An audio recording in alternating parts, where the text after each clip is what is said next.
오늘 우리가 읽은 신명기 21장 15절부터 23절에 있는 말씀을 중심으로 성도는 결정적인 순간에 하나님의 뜻을 선택하고 따릅니다. 이런 주제로 같이 새벽 묵상 나누려고 합니다. 성도, 그리스도인은, 하늘 백성들은 결정적인 순간에 하나님의 뜻을 선택하고 따릅니다. 출애굽의 지도자 모세는 참으로 위대한 인물이죠. 그렇죠? 바로 왕과 그 당시 세계 제국이었던 바로 왕과 신하들, 그리고 애굽의 막강한 군사력과 정면으로 홀몸으로 맞섰던 사람이 바로 출애굽의 지도자인 모세였습니다. 이게 쉬운 일, 우린 성경에 나와 있으니까 그런가 보다. 그렇지만은 여러분, 그 세계에서 가장 강력한 제국의 황제인 바로 앞에, 그 신하들 앞에, 그 막강한 군사력 앞에 홀몸으로 지팡이 안 들고 나서는 거예요. 뿐만 아니라 그는 40년 동안 사사건건 반항하고 불순종하고 심지어 돌을 들어서 칠 정도로 그런 거칠은 이스라엘 백성들 앞에서도 한순간도 굽히지 않았습니다. 그러나 모세의 위대함은 그런 것에 있지 않다, 이렇게 생각해요. 하나님께서 모세에게 그토록 삼아둔 가나안 땅을 허락하지 않으셨습니다. 그 말씀이 신명기에 있죠. 여호와께서 내게 이르시기를, 신명기 3장 26절 27절입니다. 제가 읽어드리겠습니다. 여호와께서 내게 이르시기를, 그만해도 족하니 이 일로 다시 내게 말하지 말라. 너는 비스가산 꼭대기에 올라가서 눈을 들어 동서남북을 바라고 내 눈으로 그 땅을 바라보라. 너는 이 요단을 건너지 못할 것임이라. 이렇게 얘기했어요. 너는 이 요단을 건너지 못할 것이다. 여러분, 가나안 땅이 어떤 땅입니까? 모세가 그 백성들과 함께 40년 동안 우리가 반드시 들어가야 됩니다 하는 꿈에도 그리던 땅이 가나안 땅이 아닙니까? 그런데 그 땅에 못 들어간다는 거예요. 아마 모세는 이 통보를 받고 충격을 받았을 것입니다. 그렇지 않겠어요? 충격을 받았겠죠. 그런데 정말 놀라운 것은 그가 하나님의 말씀에 묵묵히 순종하더라 이거죠. 하나님의 말씀을 받아들이더라 이거죠. 하나님, 이건 아니잖아요. 40년 동안 낮이나 밤이나 꿈꿨던 것이 가나안 땅인데 이렇게 저를 대화하시면 되겠습니까? 아마 이 정도로 얘기할 수 있었을 것 같았는데 그는 침묵하고 순종한, 바로 이것이 저는 모세의 진정한 위대함이라, 저는 그렇게 봅니다. 출애굽 전에 바로에게 대결한 것도 대단하고 40년 동안 그 백성을 광야로 이끄는 것도 위대하고 놀라운 일이지만 그가 마지막 순간, 결정적인 순간 아멘 하면서 하나님 말씀을 받아들인 것이 위대한 것이 아니겠는가. 오늘 본문을 우리가 읽었는데, 본문은 신정국가, 하나님이 통치하는 세상이죠. 하나님이 통치하는 세상에 살아가는 백성들의 자세에 대한 말씀이라 생각합니다. 하나님 백성들은 결정적인 순간에 하나님의 뜻을 선택하고 따른 자들, 그들이 바로 하늘 백성이라는 거죠. 여러분, 본문 내용에 보면 신명기 21장 15절부터 17절에 보면 장자의 상속권에 대한 문제가 나오고, 그 다음에 이어서 18절부터 21절에 보면 패역한 아들에게 내리는 벌에 대한 내용이 나옵니다. 그리고 이어서 22절부터 23절에는 나무에 달려 죽은 자의 처리 문제가 나오는 것입니다. 생각해 보면은요, 이런 문제는 우리가 오늘 그냥 쉽게 읽었지만 이런 문제는 일상적인 일이 아니라 한 개인의 삶에서 결정적으로 중요한 문제구나 하는 것을 볼 수가 있습니다. 예를 들어서 장자의 상속권 문제는요, 북권 계승의 문제입니다. 북권, 아버지의 그 북권, 그 가장으로서의 북권을 계승하느냐 마느냐 하는 문제이고, 아들에 내리는 벌에 대한 문제는요, 가문의 대를 잇는 문제입니다. 가문의 대를 이을 수 있을까 없을까 하는 문제이고, 그 다음에 죽은 자의 처리 문제는 한 사람의 마지막 장례 문제입니다. 한 사람의 죽은 장례 문제가 얼마나 우리가 중요합니까? 여러분, 돌배나무, 참배나무 혹시 아시는지 몰라요. 여러분, 참배 맛있게 드시죠? 돌배도 있습니다. 시골에 가보면 야산에, 이런 산에 보면 돌배나무가 있어요. 돌배나무. 생김새로는 두 나무를 구분하기 어렵습니다. 나무 줄기도 똑같고, 그리고 나무 잎도 똑같고, 그리고 백꽃, 꽃이 필 때 보면 백꽃, 이화라고 그러죠. 백꽃도 똑같아. 그러나 열매는 두 나무가 완전히 다르다는 것을 드러냅니다. 돌배나무는요, 이름은 배나무지만은 이빨이 들어가지 않을 정도로 과육이 탄탄해, 딱딱해. 그래서 배처럼 생기기 때문에 한번 이렇게 깨물어 봤다가도 너무 딱딱하고 물이 없기 때문에 내버립니다. 버려. 이 돌배나무. 그러나 여러분, 참배나무는 어떻습니까? 한이 깨물면 거기에서 과육이 말하면 과즙이 꿀과 같이 당도가 있고 풍성한 그 과즙이 쭉 나면서 오늘 우리 입맛을 당기는 것을 우리가 경험하지 않아요? 크리스천도 마찬가지로 생각한다는 거죠.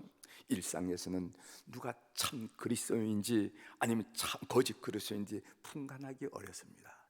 예배드리고 성경 가지고 기도하고 다 그 똑같은 줄 알아. 헌금하고 때때로. 그러나 결정적인 순간에 그가 어떻게 판단하고 무엇을 선택하는가를 가만히 보면은 그가 참 그리스도인이고 그리고 거짓 그리스도인인 줄 안다는 것입니다.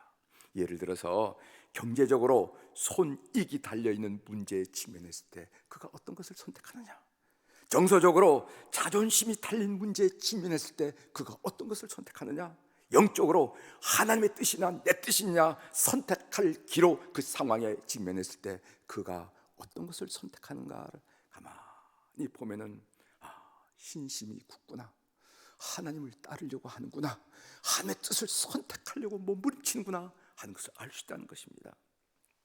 오늘 본문을 좀 한번 예를 들어서 설명을 하면서 결론을 좀 맺으려고 하는데, 여러분 15절부터 17절에 나온 장자권의 문제입니다. 장자의 상속권 문제인데 여기에 뭐라고 나오면 사랑하는 아내의 자식이 있고 미워하는 아내의 자식이 있다.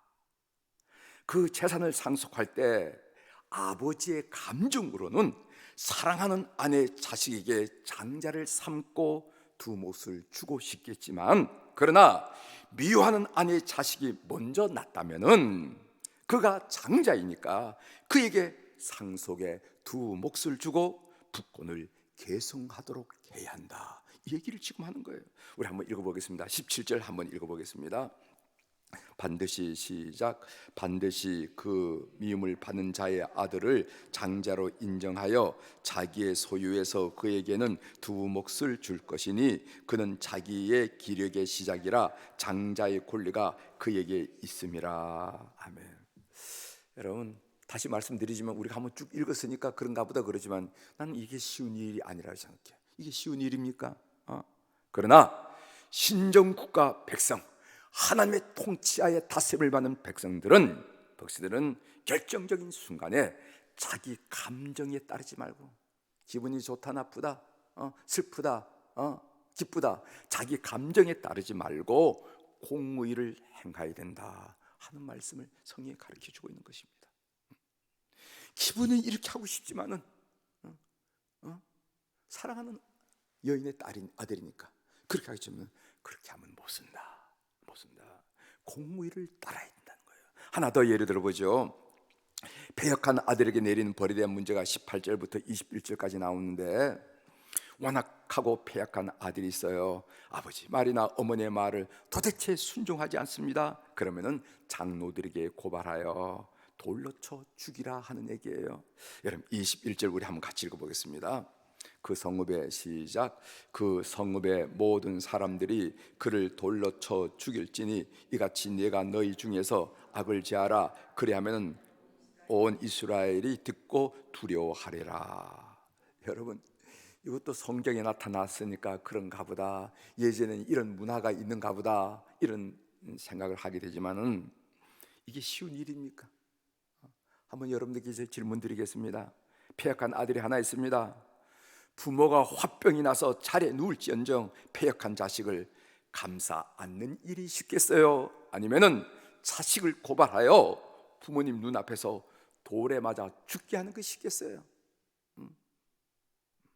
한번 여러분들의 문제라고 생각해 보십시오. 화병이 나가지고 속이 생해서 자리를 보존하가 누울지언정 내가 난 새끼 내 자식 그 돌에 맞은 그건 있을 수 없는 일이 아니겠습니까? 그러나 신정국가 백성들은, 하나님의 다스림을 받는 백성들은 결정적인 순간에 자기 감정에 따르지 않고, 부정이니 모정이니 자기 감정에 따르지 않고 공의를 행하라, 공의를 행하라 하는 것이 오늘의 가르침이라는 것이죠. 우리 성도들은요, 결정적인 순간에 하나님의 뜻을 선택해서 그 하나님의 뜻을 따른 자입니다. 여러분 꼭 그렇게 되는 여러분들이 되기를 바랍니다. 여러분, 넬슨 만델라라는 분 아시죠? 넬슨 만델라, 이분은 기독교인. 그는 어린 시절에 기독교를 만났어요. 기독교인 흑인 운동가로서 아파르트헤이드라고 여러분 인종 격리 분리 정책이라 하죠.